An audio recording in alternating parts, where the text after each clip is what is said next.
What's going on, Purple People podcast fans? Welcome to the show. It is week 1, and we're about to wrap up this 49ers game. Shout out to everybody in the chat. My name is Kyle Smith, joined always, well, almost always by everyone here. But we got the full house this week. We have Adam Carlson. What's up, man?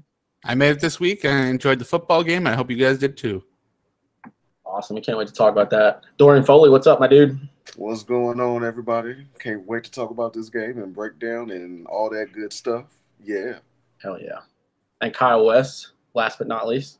We're the 4 horsemen of the Purple People podcast right here. Woo! All right, let's start that right now. Who would we be if we were the 4 horsemen? Who's Arn Anderson?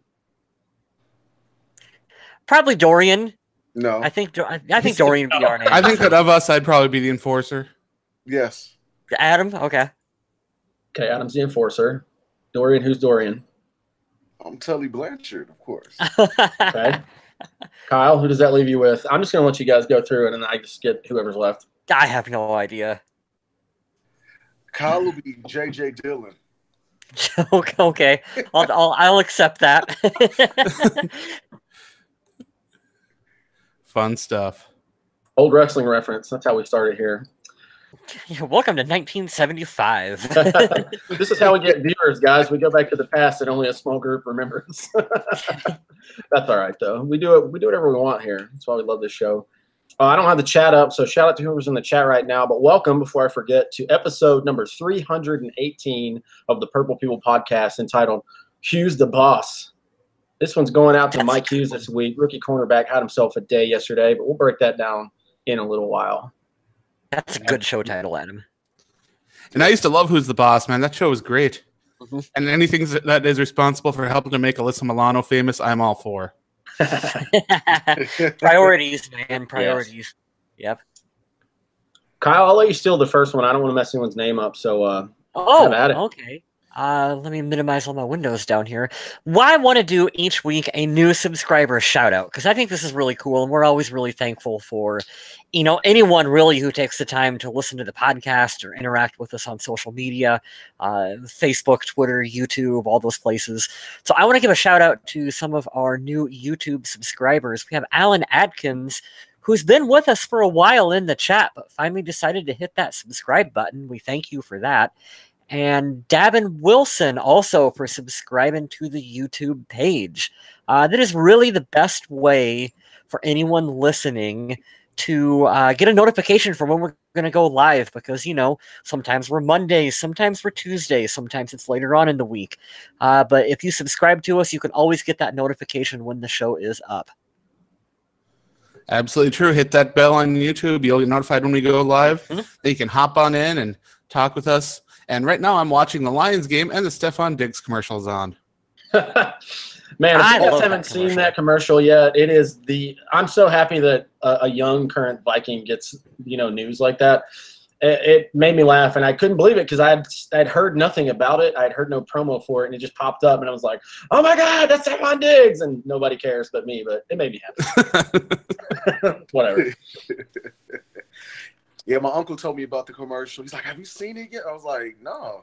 And he was like, man, it's like the funniest thing. And he's like, he was watching the recording earlier of race car driving. I don't know, NASCAR. I don't know what the hell. But anyways, he had it on pause. He's like, hey, Dorian, it's here. Come on and check it out. And oh my God, like just shout out to Diggs, man, doing this thing. And I'm just glad that once again, just to kind of add on that he's getting that exposure. Like that the commercial's awesome and funny as hell.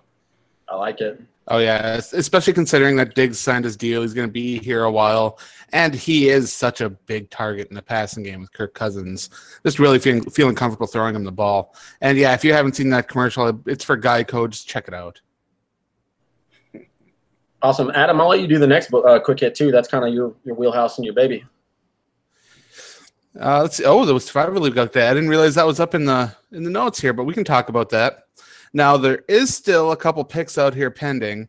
So with the Lions game going on, of course, we do have 3 people that picked the Lions. But this week was a rough one for some people. I went easy. I picked the Baltimore Ravens since they were going up against Nathan Peterman. Right. And a lot of people agreed with me. There are quite a few people who felt that Baltimore was the pick, and that was the way to go. But the one that got the most people was the New Orleans Saints. Who started Ryan Fitzpatrick in their fantasy? 7 strikes handed out from people picking the New Orleans Saints.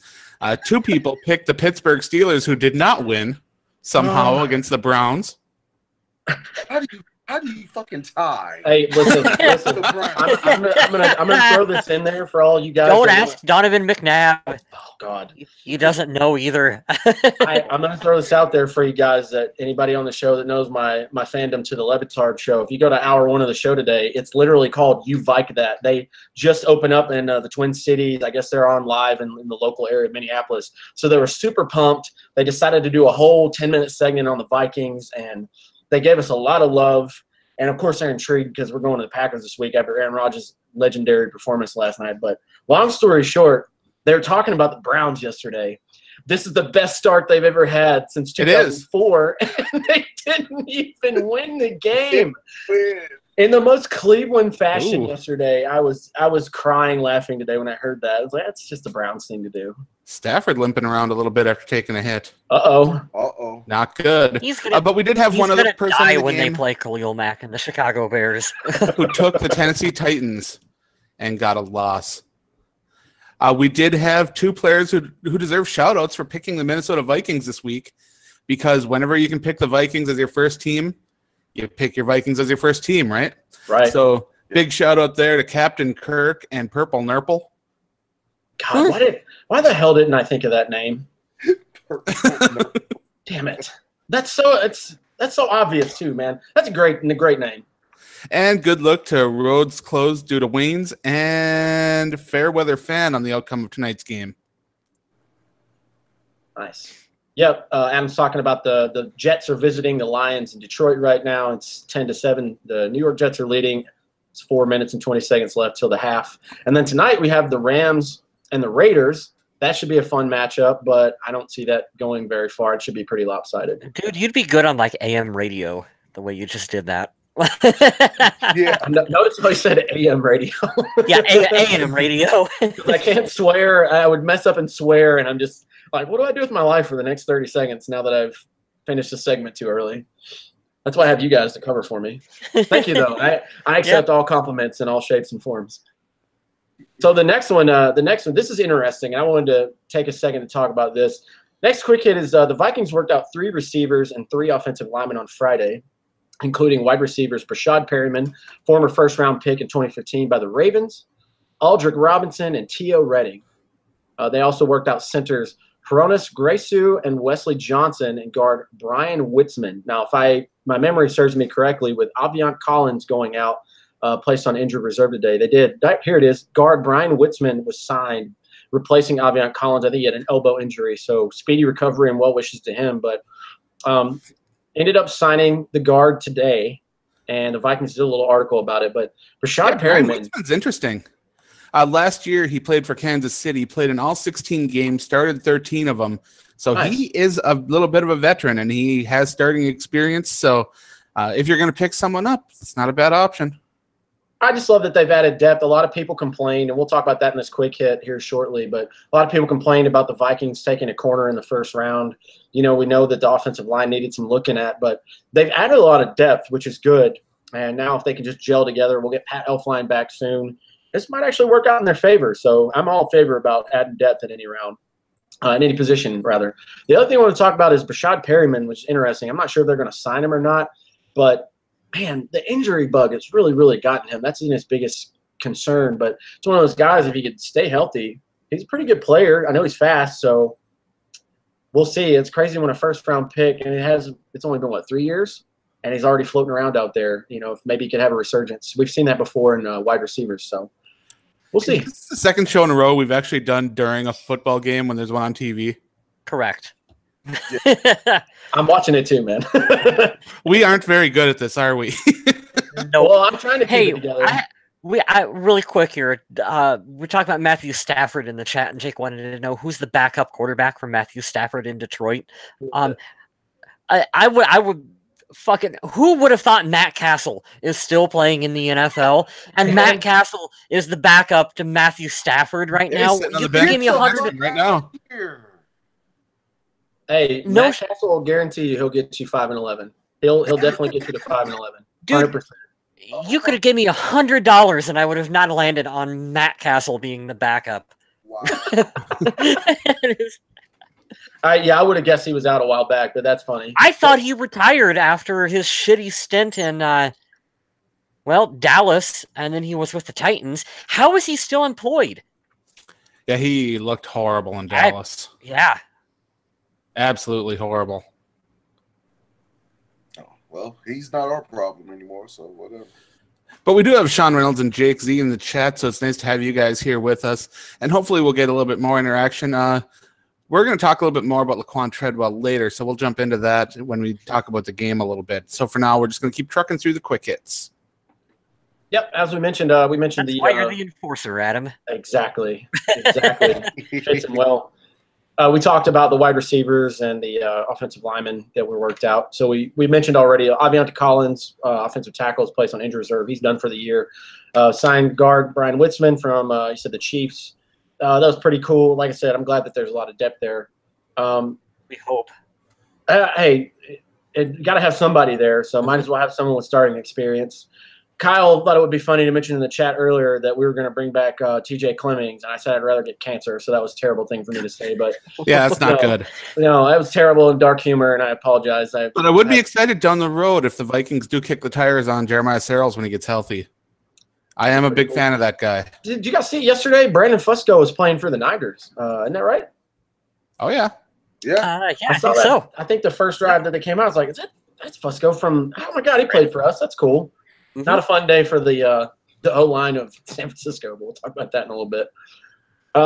Let's talk about some former Minnesota Vikings. I was super happy with this yesterday. I didn't mention Case Keenum, but we'll talk about him first. But Case Keenum, obviously, if you guys haven't lived under a rock, he went to the Broncos because we went after Kirk Cousins. 25 completions, 329 yards, 3 touchdowns. He unfortunately had 3 picks, but the Broncos did beat the Seahawks yesterday. So that's pretty cool to see him somewhat shine in his new home and his first game with the Broncos. So it's going to be weird to say this, but I'm a little more excited to see Case Keenum when he goes up against a tough defense because I don't think Seattle's that tough anymore. No, I agree with you. It's not the Legion of Boom anymore. I still have a lot of respect for the team, and absolutely, Russell Wilson. He is almost Aaron Rodgers like. He is the team. Could you imagine that? Is he Aaron Rodgers 2.0? If he goes down, are the Seahawks screwed?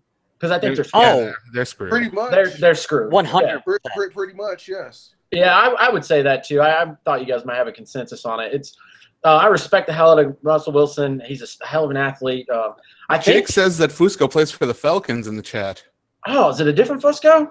Well, thanks for correcting me. My bad. I just assumed that's a really unique name, and I assumed he was playing for the Niners.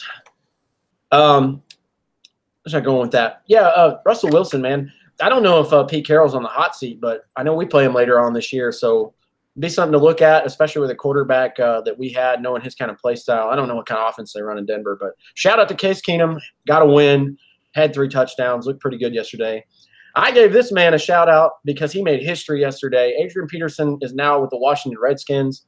They went on the road and played the Cardinals against former Vikings quarterback Sam Bradford, who had a pretty awful day. Adrian Peterson had 26 carries. I think he had 96, you said total yards?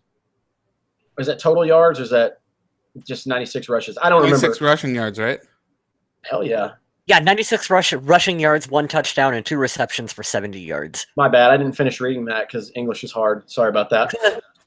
So I put this in yesterday, and let me go through my pictures really fast because if you think about what he did, it's absolutely stunning to see that he's playing still in the league. I know he's lost a step, quote unquote, and you can say what you want about what happened to him. We all had our feelings about it, but I think we've all kind of tried to move on and wish him well and hope he doesn't have that kind of stuff, surrounding his name and his legacy anymore. But his 100th career rushing touchdown came yesterday. This now puts him tied at 7th all-time in the NFL history. 12,372 career rushing yards. He is now 10th all-time. Guys, he is top 10 with rushing touchdowns and career rush yards all-time. That's incredible. So shout out to Adrian Peterson still getting it done. He's he's trying to play with a chip on his shoulder. This obviously isn't like the 2012 season when he's trying to come back and break the record and prove everybody wrong, but he still thinks he's the man, and I respect him for that. I respect him more, like we talked about a couple weeks ago, for taking the minimum vet salary this year, but I'm happy for AP. Good game yesterday. Mm-hmm. Absolutely. The next quick hit, we'll talk about Trey Waynes. He got banged up yesterday during the game, but Mike Zimmer says that Trey Waynes is expected to practice this week. Love to see him, playing against Green Bay. I think 2 years ago when we opened up the season. 2 years ago, home opener, he sealed the game for us. So he's had some success against the Packers. Yeah, he was getting picked on all game that game. Yeah, he was. And at the very end, Aaron Rodgers took one more shot at him, and it was one too many. Yeah, I remember. I can't remember. Was it Joe Buck or if it was Chris Collinsworth? One of the two. So said this almost exactly what you said. Aaron Rodgers has been picking on him all game, and then he ends up winning it for you. And I remember. You guys remember that game? Seeing Mike Zimmer in the background, and he's just doing jumping jacks like. Ah! I didn't watch that game on TV because I was there in person. Oh my God, that was one of the That's best. why we won, Adam. Yeah. I'm gonna need you to go ahead and make it back for the rest of this year. Thank you. Yeah, Trey Waynes is expected to practice. Unfortunately, they went down. It wasn't season-ending, or it didn't sound too terrible, but it was kind of like, oh, God. Mike Zimmer adjusted on the fly, and we're going to talk about that here shortly when we do the game review. But good adjustments. Turns out he knows how to coach defense. There's your bold statement of the week. Yeah. But he should practice. Hopefully he'll get to play this Sunday in Green Bay when we take on the Packers. But it was good to see the Vikings were able to show some depth at cornerback, despite the youth behind Waynes and Rhodes. There were young guys that came in and did make an impact, made some plays, and that's really what's important on this team and why Mike Zimmer, who is a defensive back whisperer, was so intent on bringing in so many talented young guys to grow and develop with the team. This situation right here is why he does that. Can we segue into my Mike Zimmer quote of the week? Yes, because please. it fits really good. So every week in the chat, we're always like, look at this awesome thing that Mike Zimmer said to the media. This seems to be a thing that we talk about on the show, at least during the regular season. So he was given his press conference today, and he came out with this quote. It was about Mike Hughes, and he said, everyone was complaining about drafting that corner. I'm glad we had him today. I guess that would have been after the game. Excuse me. That was after the game when he gave that quote. And he was talking about how Mike Hughes was able to jump in from the slot out to the corner based on injuries and just perform. He talked about how he tells the players on defense, you never know when your number is going to be called and when you're going to have to step up. With Alexander out, and then you got Waynes dinged up, you got to be ready to be that next man up. I know Xavier Rhodes was practicing with a hamstring bug this week, too. I mean, yeah, he was on the injury chart, too. Mackenzie Alexander was out with an ankle issue. So I just find it funny, man, and how ironic, because I've said it before, and I hate going against anybody who tries to be a Vikings fan of any facet, but I hate the fans, especially online, of this team, because they just find if we won the Super Bowl by 70 points, they'd be like, why didn't you win it by 80? Because they just find something to bitch about.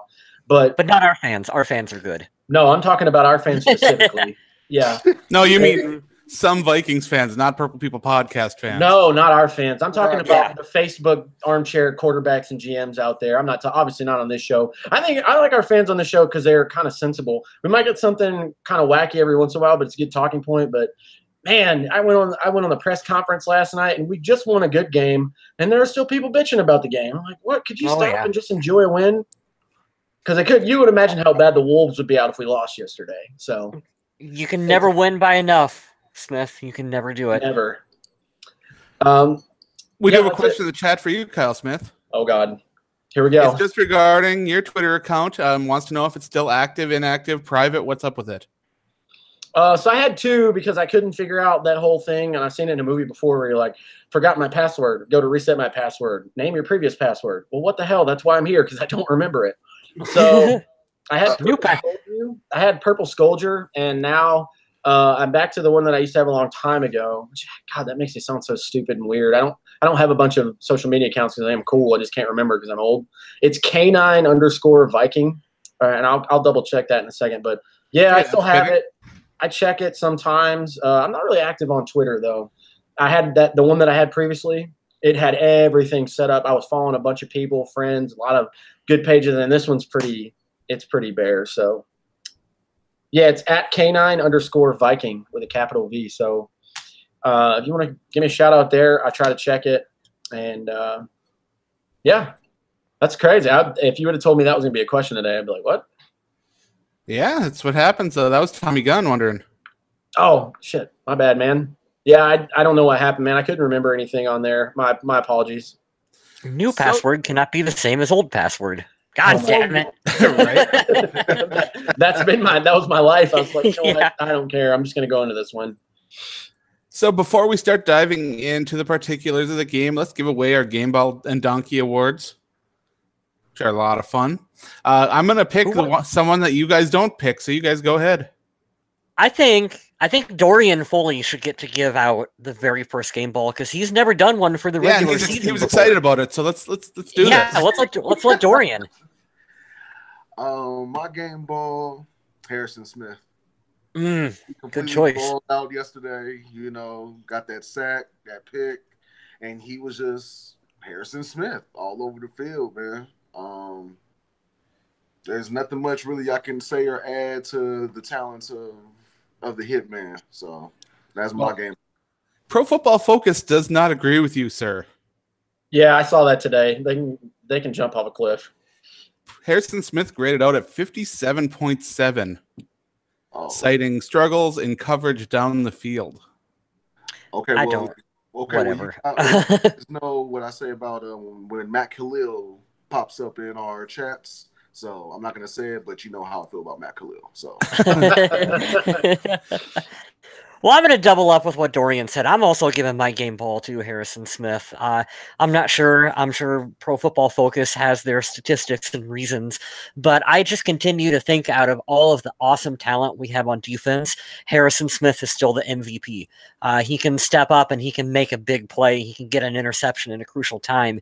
He can step up and he can get a sack at a crucial time. I just think he makes plays on this defense when needed. And I think if you ask Mike Zimmer his opinion, he's going to want those crucial plays more than a high overall ranking from Pro Football Focus. So I don't know. I'm just assuming Mike Zimmer's on my side on this one, guys. He definitely is, and I don't get it. Yeah. I think Ben Lieber is working with the Vikings. Yeah, I think it was him who said it. He's the enforcer on the defense. That's Mike Zimmer's go-to guy to be like, hey, they're torching us on this, fix it. And he's the go-to guy for it. I know we're going to break it down earlier, but I want to double up on this because I didn't pick Harrison Smith, but this is his stat line: 7 solo tackles, 8 totals. He had 1 sack. He had a tackle for loss. He had a pass defended. He had an interception, and he recovered a fumble.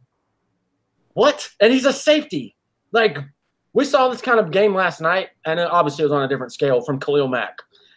And Harrison Smith, he did bad in coverage. What? It does say that on one drive he gave up a touchdown and a first down pass in his coverage. So I can see why they're picking at him for that. But he's not going to be a flawless player. But when he did make plays, they made a big impact. I don't know. The eye test for me, he passed the eye test big time. Yeah. Yep. I mean, didn't he step up and didn't he have to shot block a defensive tackle that they put in fullback or something stupid? I mean, come on, man. He gave up his body to take that blocker out of the play. Yeah, that's crazy. That's hard. That don't show up on a Pro Football Focus stat right there. Of course not. It's not going to, but that's fine. Yeah. Yep. Man, whatever. Fuck those guys. I'm sorry. Thank you, Dorian. I'm glad you said that. Oh, man. Except for when they rank him like the highest rated player of all time. Then they know what they're doing, but otherwise, fuck him. Yeah, 100%. Yep.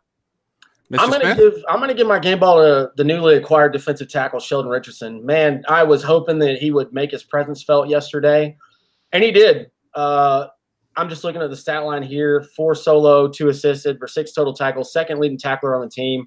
He gets credit for half a sack.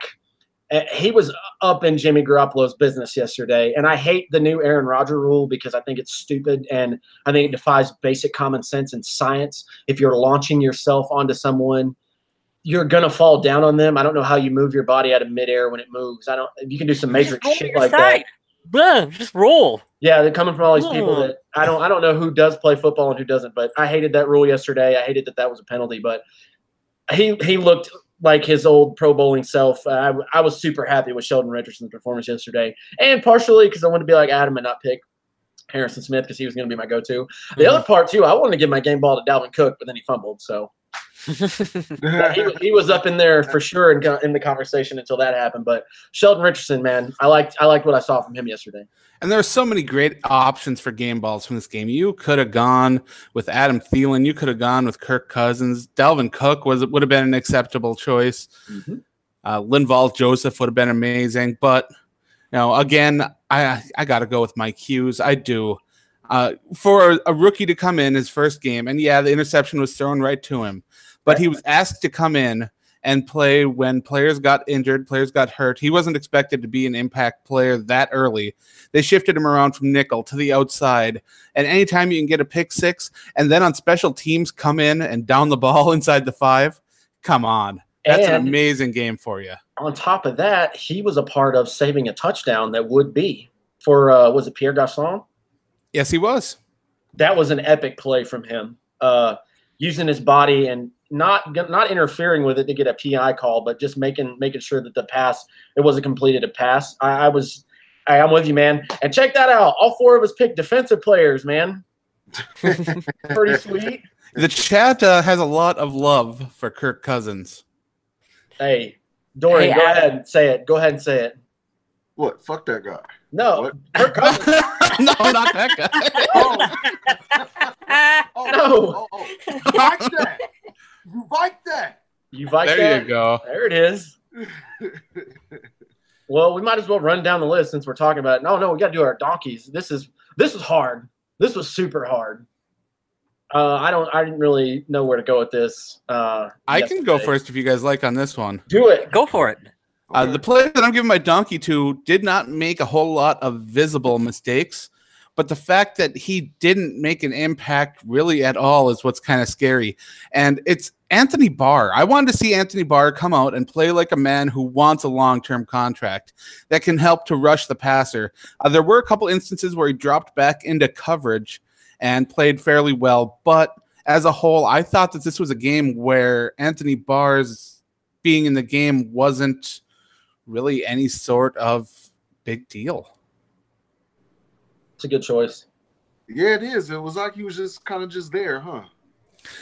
I want to see great stuff from Anthony Barr. I want to see him prove that the Vikings need to lock him down because we all know that he has that talented player ability to get after the quarterback, run down players sideline to sideline with his freakish speed and ability.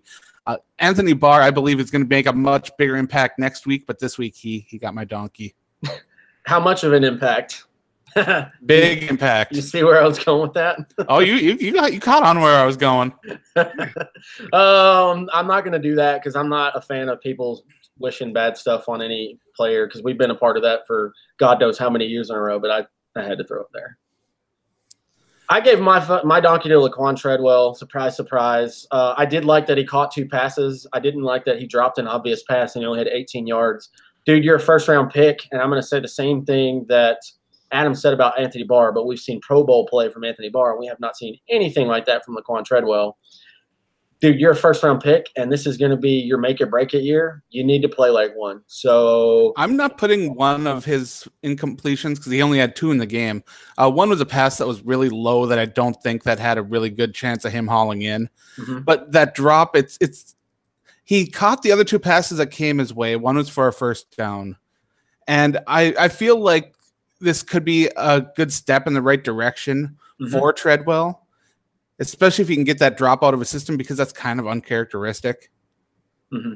So I'm hopeful that he can improve. But, yeah, that drop came at a bad time. The Vikings really could have used him to catch that, to get his momentum going, to get his confidence going. Oh, there's that name in the chat. George Kittle. Damn Kittle. He was lighting us up yesterday. Yeah. Yes, man, we'll talk about him in a little bit, though. I'm going to go back to Laquan for a second. Look, I don't hate the guy. I don't want to hate on the guy. I just want to see him live up to the value because I'm not frustrated about Diggs and Thielen. I'm just frustrated at the where we could have gotten another player in the first round. Those are your blue chip players, essentially. And you're not going to hit on all of them, but damn, we've had some shitty luck drafting some first round wide receivers. I hate it. And I want them to do better. And I know I heard this yesterday. I don't know if it was with you guys talking in the chat. Luckily, the bars that I went to yesterday, they had all the games on. This was the one they played over the speaker. So I got to hear the Vikings game in its entirety, minus driving from one place to another. They were talking about, man, this guy's a surefire. He's surefire hands in practice. They talk about it all the time. You guys mentioned in the chat how shifty he is and he can get yards after the catch. He's just got to catch the freaking ball. And I understand. I get it. He only had 4 targets. But wouldn't it be great to see 4 of 4? Wouldn't that be nice? And he'd have, instead of 8, 3 of 5. It's just the one drop that bothers me. He doesn't need to haul everything in. The one target, like I said, I don't put on him. But yeah, that drop, that can't happen. Yeah, because if he turns into Jarius Wright, I mean, I would even take that where he's Mr. Third Down. But I want to see more from him. I'm hoping this will be a year where he catches touchdowns and he gets into maybe he gets to 400 or 500 yards. That would be acceptable for us, for me, at least for what I would see out of him. I also went with Laquan Treadwell for mine. And you guys kind of hit home enough on that one. Just lackluster overall. You hear about how he does such great things in practice when the cameras aren't on, and then when it comes to game time, you just really don't see much from him. And I don't know. I still think it's weird though. He catches 2 of his 3 catchable passes, and picks up a first down, and it's more production than he usually has, and he gets a donkey award. That's the only reason I didn't go with it. Yeah, because I saw a little bit of progress. Oh yeah, and don't get me wrong. This game yesterday, if you guys didn't watch, this game should have been much different on the scoreboard.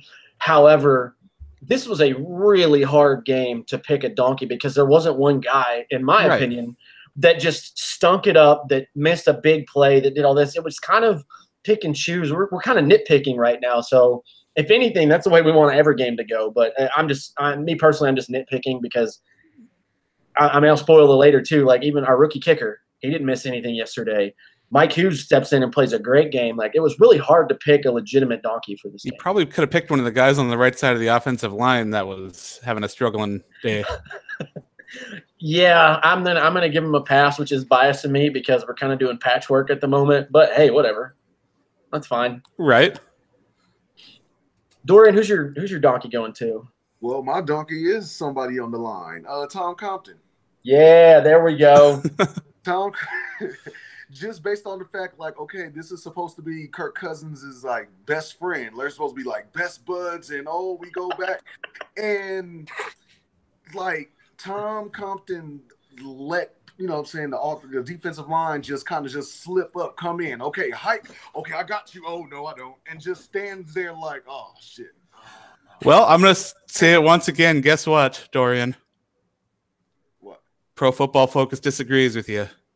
Also, Tom Compton is like great. In his regular season debut, left guard Tom Compton posted an offensive grade of 80.9, the best game of his career.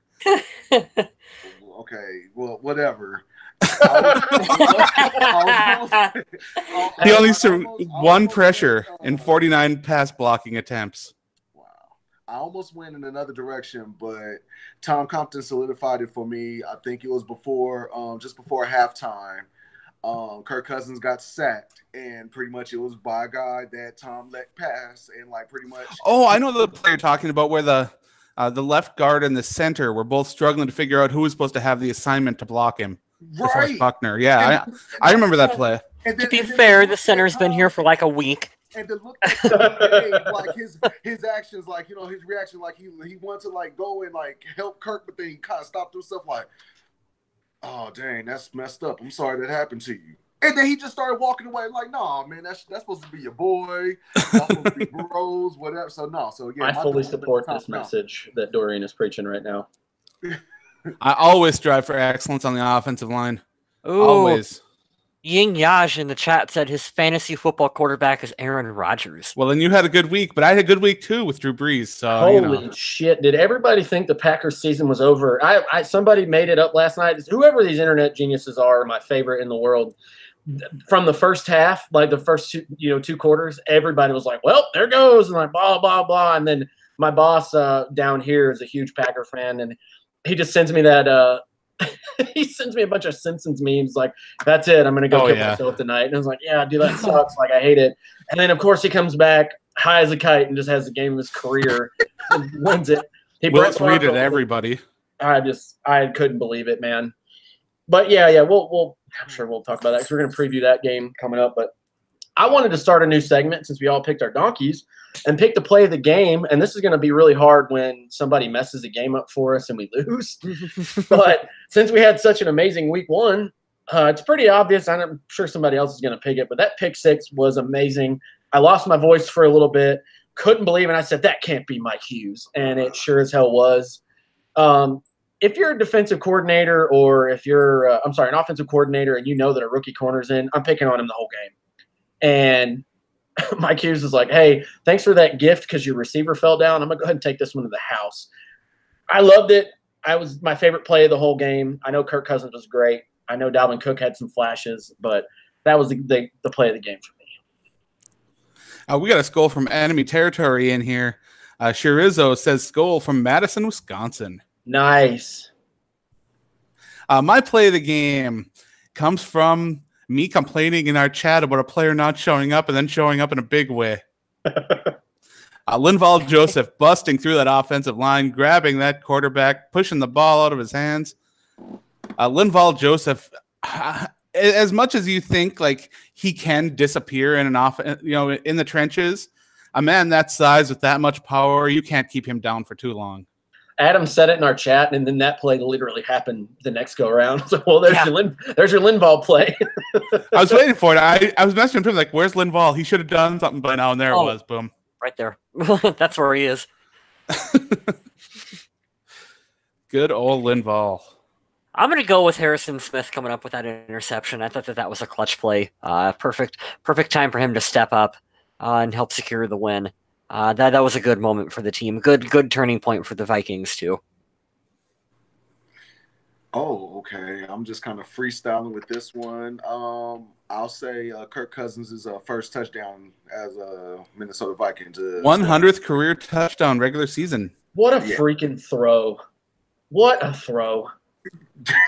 It was a lot like that one during the preseason where it just went right where it needed to go. Mm-hmm. Hey, and I don't remember the stat, but they brought it up for people that throw 20-plus yard or more passes. He's been very efficient with that over the last couple of years. I'm excited just because Stephon Diggs hauled it in. That was a stupid little celebration they did. I don't know what the hell that's about, but it made me laugh a lot. I was excited. I was into it. I was dancing right.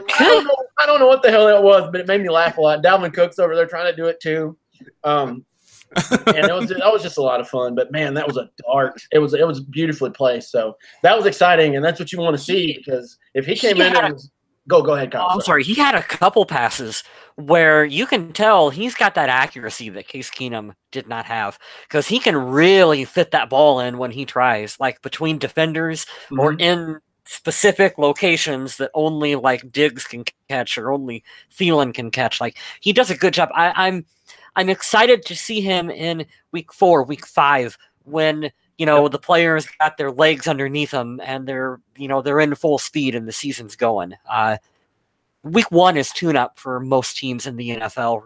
Even though there's preseason, it's really still kind of got that tune-up feel to it a little bit. Ask the Saints if they were in tune-up yesterday. Fitz Magic has 5 total touchdowns and outplays Drew Brees. I read on Twitter some guy won like $20K for starting Fitzpatrick in fucking fantasy. Good for him. Good for him and starting the Harvard beard and going against odds. Good for him. Could you imagine being the one dude to start him? Well, what I can't believe is let's get off subject for a second, but I can't believe they did it in New Orleans. I could see if New Orleans was on the road and it's an away game to start the season. They went to New Orleans and just threw up. There was 84 total points in that game. 88. Holy crap! I couldn't believe it. He was just throwing bombs, but. I want to say something here because Adam did this before, and I took a lot of I got like the little giggles inside. But he mentioned it a couple weeks ago. Maybe it was the last time I was on. He's like, "Man, your football knowledge has increased a lot since we started." Let's talk about Kirk Cousins because in the last couple of years, it's been a lot of high efficiency, low yardage passes. Kirk Cousins is 20 for 36 yesterday, 55.6%. Now that percentage is going to drop a little bit with Kirk Cousins. If you notice his style of play over the last couple of years, he's gotten a lot of 4,000-yard seasons, 3 consecutively. His completion percentage hasn't been that of the Sam Bradford era and Case Keenum last year. But he's going to throw, I think, for more touchdowns. He has a lot more weapons. Get used to that, guys. Like yesterday, I'm looking at it here, and I know he had some drops, but Adam Thielen was targeted 12 freaking times. He already had 102 on 6 receptions. That averages 17. Do you imagine he's going to take a lot more shots? The aerial attack's going to open up a little bit. So that style that we've been seeing before, now under DeFilippo, is going to change. And I don't know if you guys are like, well, that sucks because he missed 16 throws. Yeah, but did you see how efficient he was? He had a 95.1 passer rating, so that's not bad at all. But I know it's going to change. And that's the thing that I noticed the most yesterday. I was like, man, the offense is flowing. There's a couple drops, there's a couple missed throws, but good God. I like the way the offense is heading. Did you see Sam Bradford got booed in Arizona? Oh, no, it's weird because healthy Sam Bradford is usually pretty good. Mm-hmm. Fans were booing him, man. They are not a fan of Sam Bradford out there. Well, what the heck? I think it's that contract, that $20 million for 1 year. Yeah, that'll be hard to enjoy. Well, you talked about Kirk Cousins. He threw 2 touchdowns, no interceptions, sacked 3 times. Had a pretty solid game otherwise. And you mentioned his favorite target was Adam Thielen. 102 yards, only receiver to go over 102. Dalvin Cook caught 6 of his 7 targets for 55 yards. I was a little impressed to see how much the Vikings offense was willing to go to Dalvin Cook in the passing game. And if they can utilize him in the way that other teams can utilize some of their pass catching backs out of the backfield, Dalvin Cook is going to be a real force. In my email from Pro Football Focus, they talked about how Dalvin Cook forced the most missed tackles in week 1, aside from this game right now. 5 as a rusher and 5 as a receiver. So his elusiveness is definitely something that once you get that ball in his hands, he can make things happen. And it doesn't matter if it's a handoff or a pass, he can do some damage. I love this from DeFilippo because seeing what they did in Philadelphia, the running backs had a really cool and a useful system. And I know that he was just a quarterback's coach there, but I was really surprised yesterday of how much Dalvin Cook got used because you used to think, man, an ACL usually took like 18 months. Now the standard is a year. It's not even been a year since he tore it. And he looks like he looks fine. He looks fine. Looks like knock on wood. I'm with Adam, man. I couldn't believe how much he was involved in the passing game yesterday, which I'm not complaining about because he looked really good. No, the 49ers have an experienced secondary that, it's easier to attack early in the short to mid-range and then pick up the yardage and try to break something. And it was Dalvin Cook that was able to force those missed tackles and pick up first downs, averaging 9.2 yards per catch, which is pretty nice. I love it. Like I said, Stephon Diggs, 43 receiving yards for the 1 touchdown. Laquan Treadwell, 2 for 18. Kyle Rudolph hauled in 1 of his 2 targets for 11 yards and a score. But it was David Morgan and Tyler Conklin who caught passes before Rudolph, 1 each. Ooh. Morgan for 9, Conklin for 6. We had some talk in the chat about how David Morgan was being pretty impressive and has been impressive throughout his career and possibly might be a target for being a tight end 1 with the Vikings. And I talked about that in a Pro Football Focus article we shared in our group where Pro Football Focus said that some team is going to see what David Morgan is doing, scoop him up and make him their tight end 1. So considering how much money is on the table too, I don't see the Vikings moving away from Kyle Rudolph unless there's some way that they can't make a deal happen. But I'd be a little surprised if that happened. I'm with you, man. Is he going to turn into the best tight end we've ever had? I don't know, but I think that so much gets lost in fans because they look at Rudolph and they talk about how amazing he is. And you say David Morgan and they're like, who? But David Morgan is in the trenches. He's blocking. He's paving way for running backs. He's opening up things down the field. He's catching the ball when it's thrown to him. If you can have a tight end that can do everything that is asked of him, he can be a great option. It's one of the things you notice, watching for a while and trying to dig into something more than just, that was a cool touchdown. I'm guilty of that for many, many years. Watching, just, seeing them do, like, if they have a pivotal block, let's say they're setting up a screen and they have a pivotal block. I love when the offensive linemen do it on those. That's probably my favorite play to watch. But just seeing, like Adam was talking about the dirty work that these guys do. And we talked about Harrison doing it earlier, going up against a defensive tackle. Like, those are the cool little nuggets that not a lot of people notice. But when you actually see them happen, and they're super fun to watch, because then you see a play develop and you're like, well, that could have ended awfully, but now it turned up into, maybe a first down or something. I almost wonder, based on a lot of the big contracts the team has given out recently, if we're at a point where the Kyle Rudolph restructure the contract after this season is talks that are going to be kicking up. I believe he's only got one more year left on his deal. Does he now? So that's going to be something that we have to pay a little bit of attention to. That's an interesting thing to watch for. Just based on production this season from other tight ends and what happens down the line. That'll be an off-season topic that we can dive into a little bit. Yeah, something to look at down the road. Running the ball. Latavius Murray was the Vikings' leading rusher, 42 yards on 11 carries. Dalvin Cook next with 40 yards on 16. Kirk Cousins 4 for 26. He's sneaky. Yeah, he's sneaky out there. I think he's going to be when he gets moving. He doesn't quite have that Peyton Manning speed, but maybe one day. Nobody dove like Christian Ponder. Jesus Christ. Don't do that. God damn you. Don't do that. Same thing, man. I was like, what in the $84 million hell are you doing? We are not ready for the Trevor Siemian era to begin in Minnesota. No, we are never ready for the Trevor Siemian era. You better slide. And I don't care if you're like, well, I had to get the extra. No, you didn't. Nope. That's why we have Latavius, man. I'll take a punt over an injured quarterback. Thank you. Yeah. And finally, Stephon Diggs had the one reverse for 8 yards. Yeah, Stephon Diggs is so good he can make a jet sweep work. Those plays never go anywhere. They never go anywhere for anything. And we all not automatically think when a jet sweep's going, we're like, well, there's a tackle for a loss and a loss of one. Yeah, because we all remember the Billy Musgrave era of the jet sweeps and shit, where it's third and long jet sweep that goes for -3 yards. Fucking thank you. The salt is real with Kyle West on those jet sweeps. Oh, he wouldn't even try to disguise it either. They'd line it up in the most obvious fashion ever, and you're like, yep, that's what's going to happen. Yeah. No idea why he's not with us anymore. Fumbles. We got Dalvin Cook that fumbled once on a play where he was looking like he was Hulk running through defenders. Yeah, he was. Yeah. And Harrison Smith recovered one.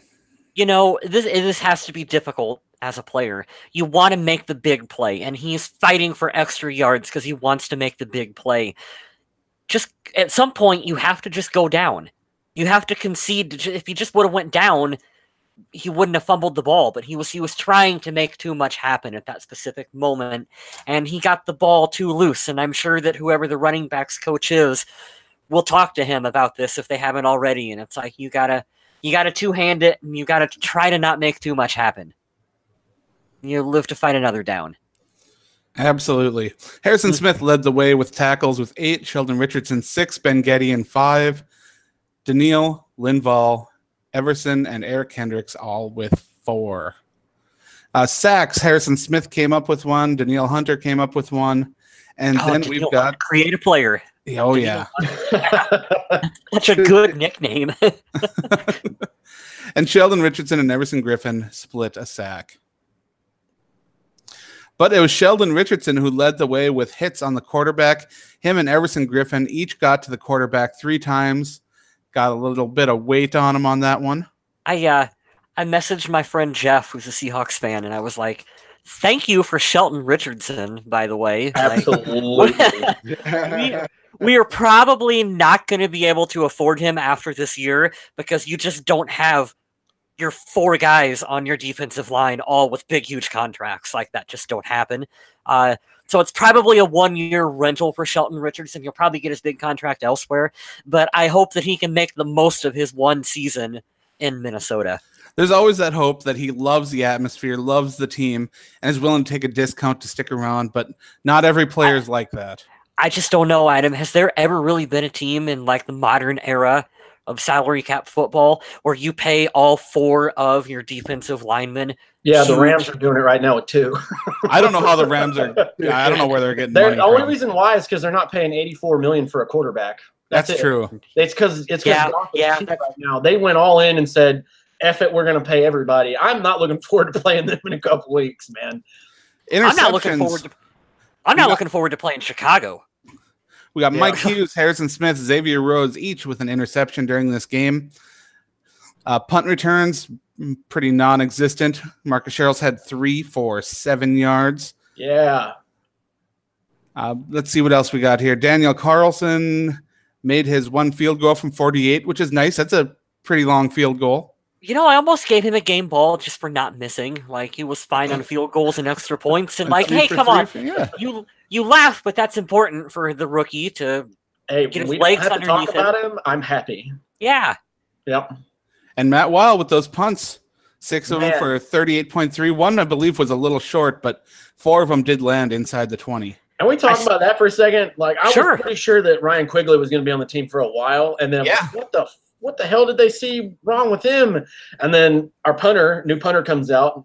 He did a solid job yesterday. Yeah. In the words of Pat McAfee, he had a day. I'm really excited about it. I really wanted to hear him do something about this guy. But like Adam said, he had one that kind of got away from him. But, oh, man. I was like, okay. Turns out the Vikings management knows what they're doing. So, good job, guys. But let's talk about Jimmy Garoppolo. Okay. Oh, man. Because Jimmy Garoppolo, 7-0 as a starter in the NFL. Not anymore. Not anymore. Comes to Minnesota, gets his first loss, and it was not a very pretty one. He had 3 interceptions, and the 1 touchdown was a play that he had to use all his skill on because that was a throw on the run, a little bit of an angle to the back of the end zone where only his receiver could have it. It was one heck of a play. I think we said it at the same time in the Discord chat. I ain't even mad about that. No, you can't. No, not at all. You can't defend that. That's just athleticism. That's athlete on athlete. They were talking about it on making a good play. The national, whoever the broadcasters were, they were talking about he didn't have time to set his feet. That was an all-arm throw, and that was right on the money. And I'll give him and I'll give Kyle Shanahan credit. All right, they were torching the shit out of us with these middle of the field passes and the tight end. Never heard of this tight end. Couldn't fart his name out if you paid me. George Kittle.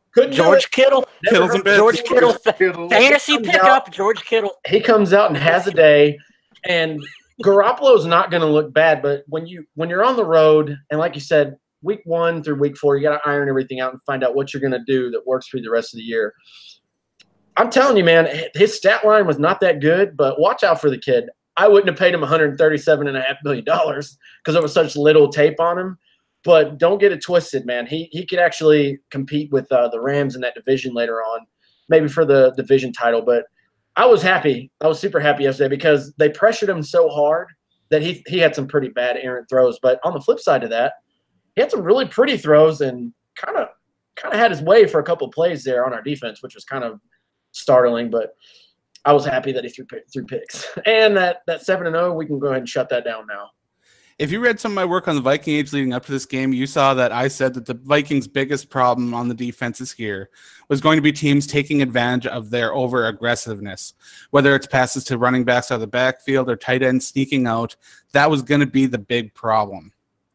And considering the Vikings, at this point, I still don't even know who is going to be lined up in nickel a lot of the time. I don't know if it's going to be Alexander. I don't know if it's going to be Hughes. I have no idea who it's going to be when everyone's healthy. But what I do know is that the Vikings' aggressive style of defense does open themselves up to those plays. But thank goodness Minnesota has some really solid tacklers on their team to limit the gains on those plays. Yeah, it was a solid day. I don't know, man. I think I said it earlier, but I can't really explain this game. You had to have watched it. We should have won this game by more points. But all in all, I think we contained them pretty well because it's like you were mentioning, man, Zimmer had to do a lot of stuff on the fly and make adjustments. And that can go disastrously. And sometimes it does, but he looked like a genius yesterday. So I was pretty happy with that. I want to give my game ball to Mike Zimmer, but I gave it to a player, so it's fine. Can we do that here, or will Adam chastise us for that, for giving it to Mike Zimmer?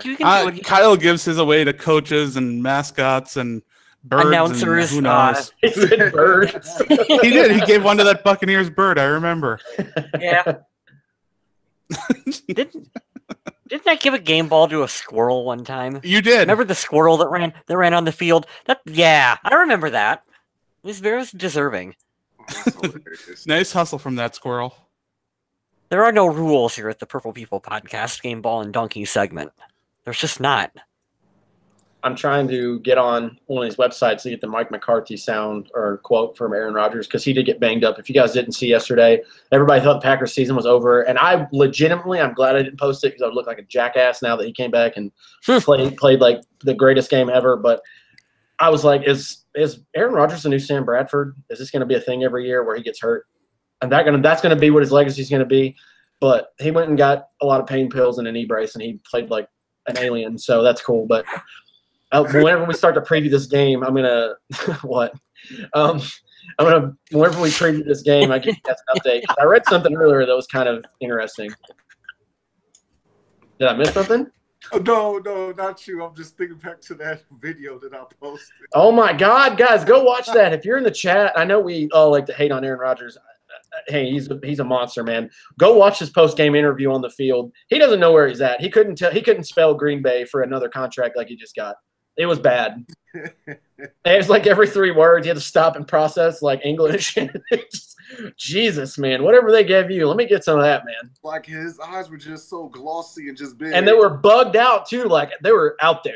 And then he had I think somebody else said he had like a southern twang to his accent, and that just opened up the door for all those NASCAR and Dayton Danica Patrick jokes. I was like, well, when he did get signed, he was wearing that cowboy Halloween getup, whatever it was. That denim jacket, yeah. What the hell? I don't know. Adrian Peterson rode a camel, so I can't say anything. That's a good point. Damn. Good point, Adam. So over on the Purple People podcast, you have that much money. You live in a different world than what we do. Oh yeah, for sure. Oh, so true. Yeah. We asked you guys who you thought deserved the Game Ball and Donkey Awards, which we got to make a nice little Game Ball Donkey graphic. We do. For our question of the week. We got to make that. But we asked you guys who you picked. Nathan Golnick says the game ball goes to Mike Hughes, pick 6, and stepping up in Wayne's absence, which is absolutely appropriate. Dan Knutson says Harry the game ball, Treadwell donkey. Craig Morley splits his game ball. That's a Kyle West move right there. That's a Kyle Smith move. Oh, that's Kyle Smith. Fuck you guys. Gives it to Harrison Smith and Kirk. Oh, and Adam Thielen. Okay, he's splitting that ball multiple ways. You do whatever the hell you want. Good for you. His donkey award is Bernard Berrien.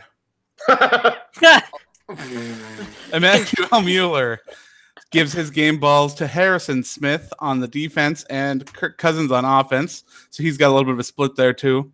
Nice. His donkey would either be Trey Waynes, which I don't like to give game balls to players who struggle with their health, or J-Ron Curse for filling in poorly. And yeah, he struggled a little bit, especially when they brought him in to do the nickel. He's also got Laquan Treadwell down for dropping at least one easy pass and overall failing at being an NFL player. Oh, wow. We don't even have to do it. You guys do the dirty work for us. That's harsh right there. I love every second of it. I love every second of it. Nick Moots says Harrison Smith as the best. Hard to pick the worst, but I'll say Treadwell because he had to drop on an easy catch. Damn. Nathan Lee Goskson says game ball to Cousins and donkey, probably Treadwell. Another touchdown. You guys are harsh. Maybe it is no wonder Matt Khalil deletes social media. And donkey Laquan Treadwell. Not a lot of love for Treadwell, and all he really did was drop that one pass. But people remember that stuff. They really do. Be perfect. Why can't you be perfect? Be perfect while I eat Cheetos on my couch and I haven't done physical activity in 4 years.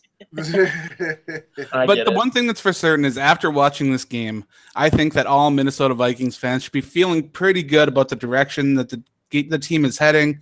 And they're future in these future games upcoming, because they've got some tough games coming up. If they can beat the Packers, then they get to go and play against the Bills at home, which that one shouldn't be, that should be a little bit more exciting of a game for fans to lick their chops for. But then you got, you got the Rams and the Eagles, and that back-to-back right there is going to be ouch. I'll be at that game, by the way. Oh, my, really? Going to the Ramses.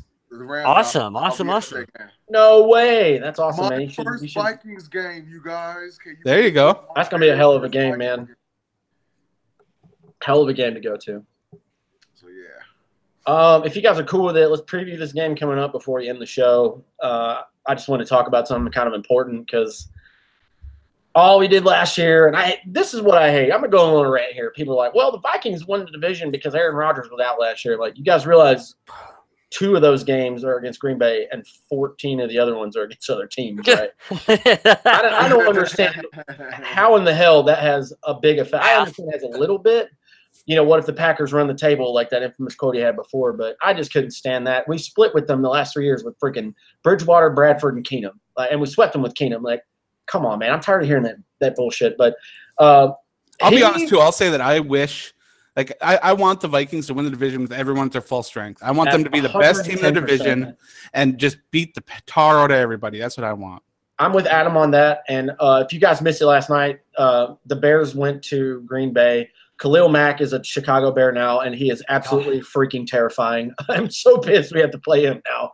I think right? The NFC North is like, fuck, here we go. But he's going to be another animal. We'll talk about that later in a different show when the Bears game comes up. But Aaron Rodgers got landed on his, I believe, his left knee last night. He was in a lot of pain, limped off the field, got carted off, came back. I guess he saw highlights of Deshaun Kaiser. He was like, well, I got to figure it out because Deshaun Kaiser did not look that good.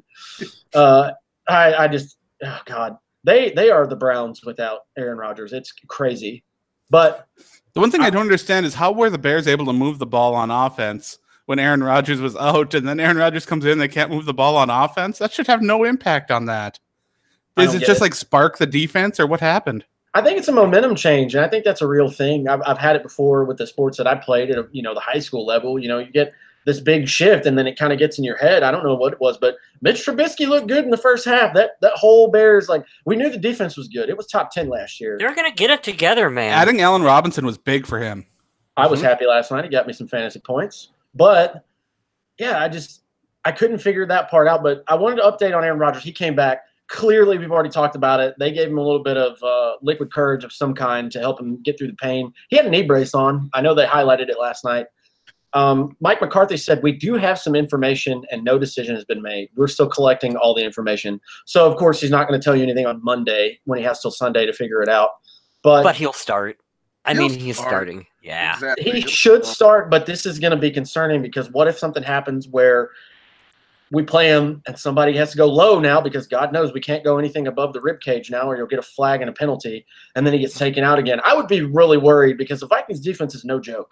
And they're what going if to it's Anthony Barr? Oh, what if Anthony shut it down? He'll get suspended for the rest of the year by Roger What Goodell. if Anthony Barr? He's going to get fucking a bomb sent to him in the mail from Packers fans. I am looking forward to all the questions that Mike Zimmer is going to get asked about Aaron Rodgers. Oh, Chris Tomlinson is going to come shooting out the gate with the dumbest thing possible. It's going to be great. I can't wait. I can't wait for it. Shout out to we're talking about interviews, and I thought about some. Shout out to Dalvin Cook for the best answer I've heard since he's been a Viking. They were like, "How do you do so well in the passing game and catching balls?" He's like, "I catch them." Yeah, that's it. I saw that in his post game yesterday. I sent it to the guys. I was like, "That's a great answer." It really is. Every reporter there started laughing. They're like, "I don't know what you want. I don't know what you want me to say. I just catch the balls when they get thrown to me." Matt Stafford, another pick six. You know no. it. I'm behind it. I'm behind. Oh God. Now, do you get fantasy points for starting him when he throws pick sixes? Is that how that works? I believe you lose points if he's. Yeah, you don't want to pick Nathan Peterman. You don't get points for that. If you're in an IDP, which is an individual defensive player league, it depends on how good they do. Yeah, that'll get you some points too if you pick that defensive player. But yeah, Sam Darnold, 2 touchdowns. Now, he started with a pick six to start his career. He's back with 2 touchdowns. The Jets are up away. Week 1, I'm going to start doing everything in the Pat McAfee voice now. I can't wait. Oh. It sounds nice. It's a good radio voice. I like it. Yeah, he's pretty damn funny. That's where I'm going to shift all my time to now. But yeah, I just want to give you guys an update. Poor Lions fans, they're so relevant this year. I just can't imagine Detroit doing anything in this division. The one thing I'm really happy with is Matt Patricia still has backwards hat and pencil there that he absolutely doesn't need because his card is laminated. And, and they all use Surface tablets now, too. I don't know what he's writing, but... I never understood that anyway. I mean, Matt Patricia, he seems like a nice guy and everything, but has the Patriots defense really been that fantastic where you're like, yeah, we got to bring this guy in? Man, I'm sorry, I'm quiet. I just watched the pick six happen, and I just watched all the feeling go out of all those Lion fans in Detroit. I understand that you want a piece of a franchise that just has a lot of success, but don't you want, like, more established pieces from the part that's really amazing? I mean, I might be going out on a lim here, but no, you're not. The thing that I take into consideration, and it's no fault because I wasn't a huge fan of Tim Tebow to begin with. I know everybody rides the train. Well, he won a playoff game. No, the defense did. I'm not smart enough to even realize that 8 years ago when I didn't know anything about football. But Josh McDaniels, he had a nice tenure there, sort of. But they never pan out. I mean, he freaking came back because he was like, man, I'm not going to make it as a head coach. I'll just be the offensive coordinator with the greatest quarterback coach ever. That's fine. Yeah, that'll be easy. And the Lions keep hiring these coaches, and you wonder, why do you keep hiring these guys? What are you doing? I'm okay with it. As long as they're in our division, I support this 110%. But then again, I'm betting that a lot of other fans look at Vikings and say, oh, Brad Childress, what did you do? Well, that's also true. Yeah, that was my question, too. What the fuck?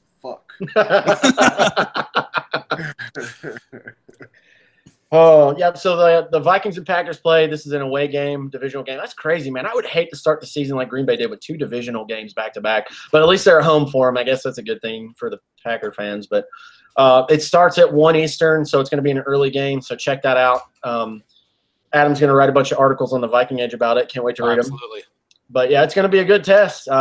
We're coming off a good win. I know the Packer fans are super high because they had a miracle comeback and like 24 unanswered points. But it's going to be a good game. It always tests us. But you know what I'm happy with? You remember last year? It was like super cold at the end of the season. I hate when we have to play there because it's so cold. It's going to be a nice warm game, so that should be beneficial to us. Yeah, so instead the Vikings go to Soldier Field in Week 17, so that's good. Oh, God. Nice. Oh, God, I forgot about that. Alternative. Oh, man. You just made me eat crow on that. I'm sorry. Oh, no, it's at home against Chicago. That's my bad. At least it's not is that the very last game against Chicago? Yeah, but that's home. That's at US Bank. Home. Okay. Week 16 is the away game at the end, and that's at Detroit, so no worries there. I got my big schedule poster from training camp over here. Oh, nice. That's why I keep looking over here. I keep bitching about it every year. Can we stop playing the freaking Bears the last game of the season? Can we spice it up a little bit? Every year. Doesn't look like we're going to get a whole lot of terrible, terrible weather games. If that had been at Chicago, I might have been a little sadder. Yeah.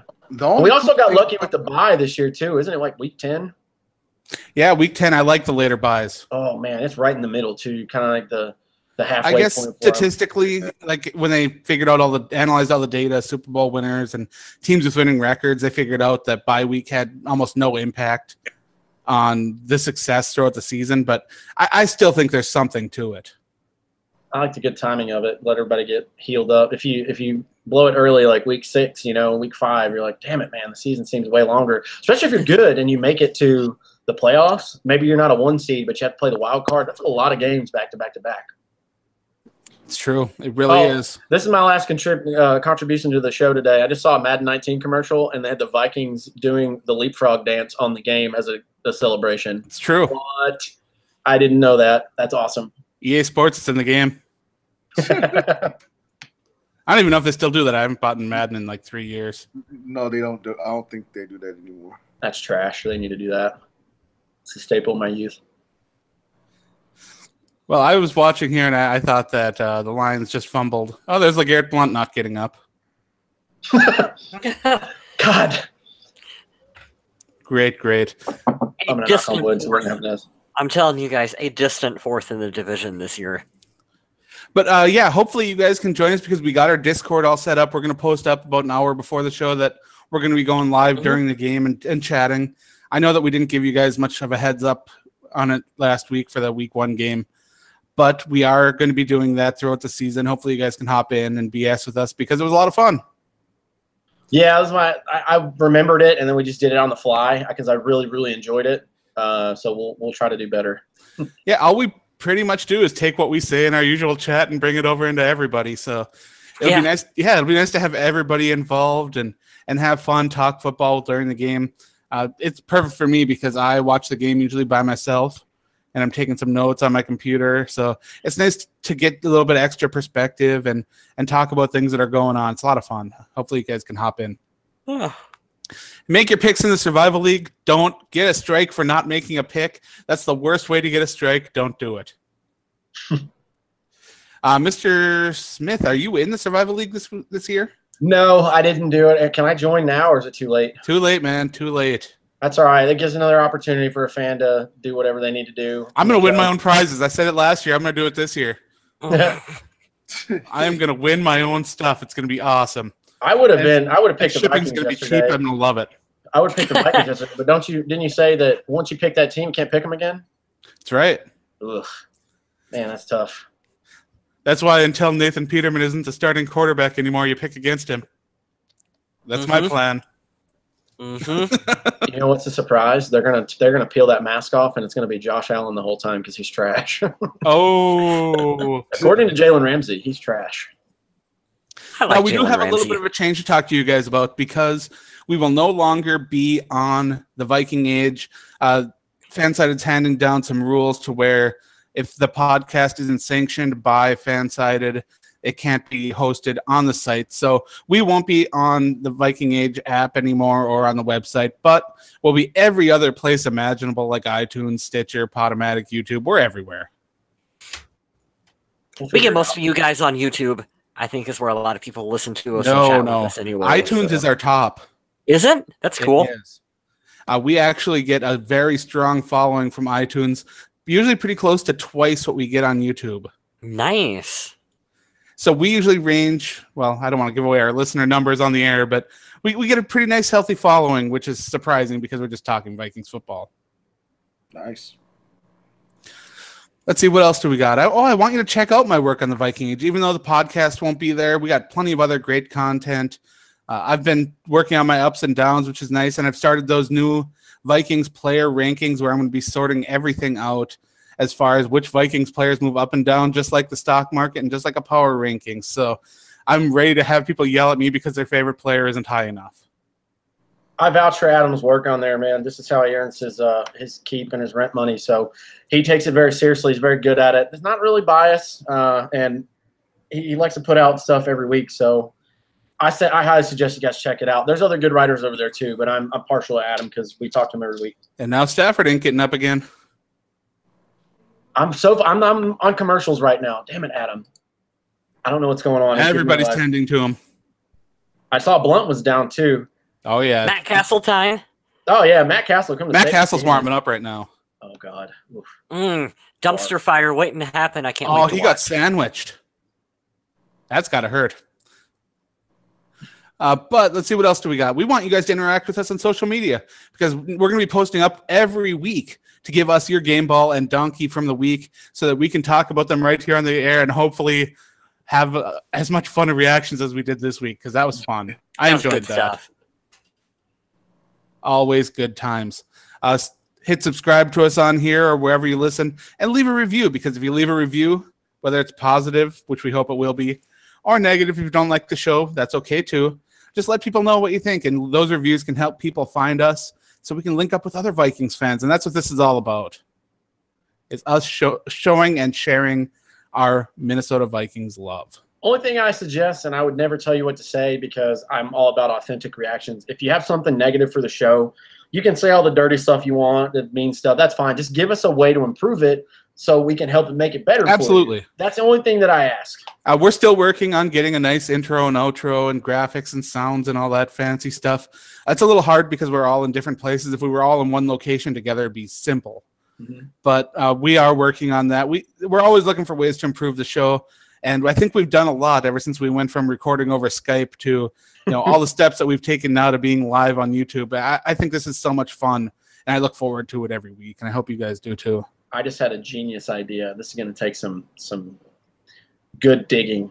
I think we should do a Throwback Thursday because it's fun. Look back at one of our old episodes between. I am not listening to between the like podcast. 1 to 50. We should dig up some stupid No. prediction we made that just went No. horribly wrong. Yes, make fun of ourselves and it'll be awesome. No, because I used to support Chris Cook. I used to support Christian Ponder. We aren't going back. I'm gonna do back. it. I'm gonna do it. I still think the funniest thing that ever happened to Adam and I was we spent like half a podcast. Greg Jennings needs to be back because he's just so important to the team. And then before we even got the damn thing posted, he was cut the next day. And we had to do like a little by the way, we recorded this last night before Greg Jennings was cut. See? Here you go, everyone. How funny is that? We need The nice thing is that the season went through, though, and it proved that I think that the Vikings would have been a lot better if they'd have kept Jennings. I think they would have, but yes, I agree. We were right, and fucking Spielman was wrong on that one. Gotta have Mike Wallace, Week 17 game in the AP MVP year where we beat the Packers. I couldn't tell you how high I was on Christian Ponder. I wasn't a part of the podcast yet, but you know what would be funny? It would be funny to go back and listen to how probably depressed we were when the whole Adrian Peterson thing hit. Oh, no. See, there are those specific shows that I don't want to go back and listen to. That's fair. Well, like all the DUI episodes and...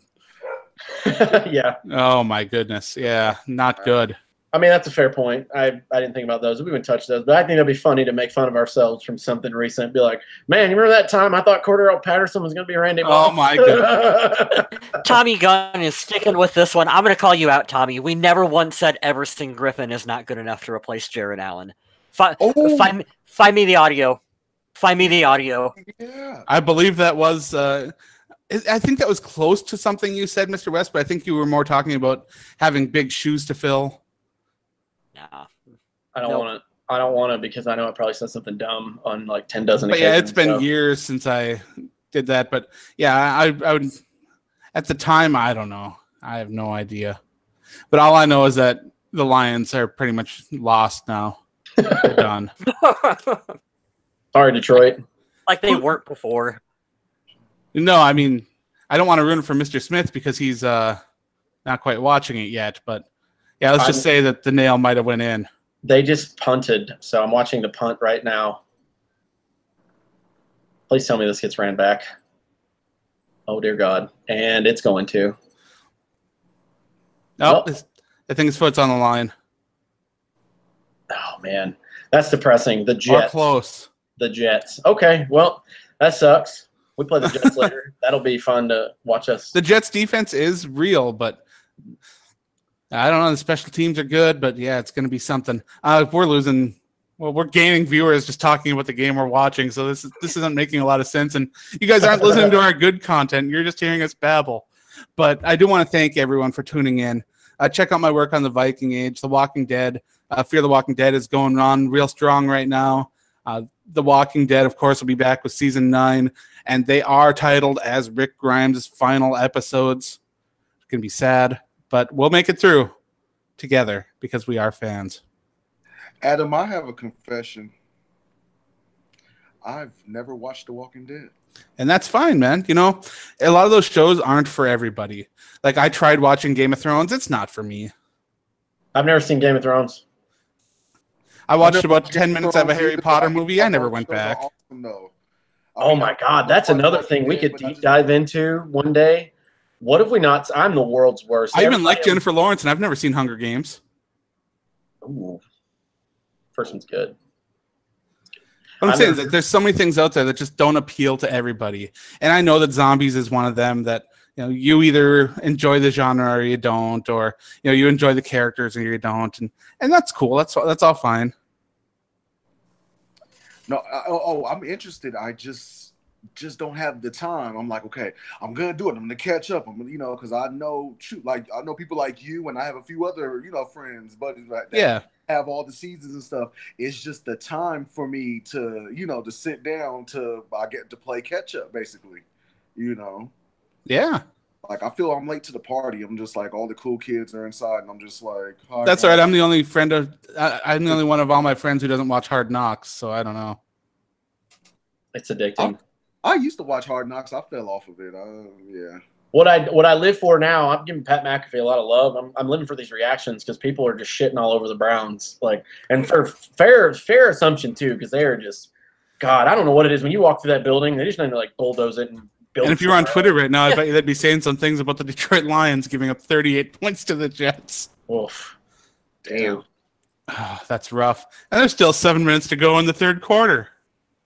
Could we see a 40 burger or maybe a 50 burger tonight? I like it. That's absolutely ridiculous. We do want to thank everyone who joined us in the chat. Tommy Gunn, Jake Z, Ying Yaj, Daniel Gautier, everybody that hopped in here and chatted with us.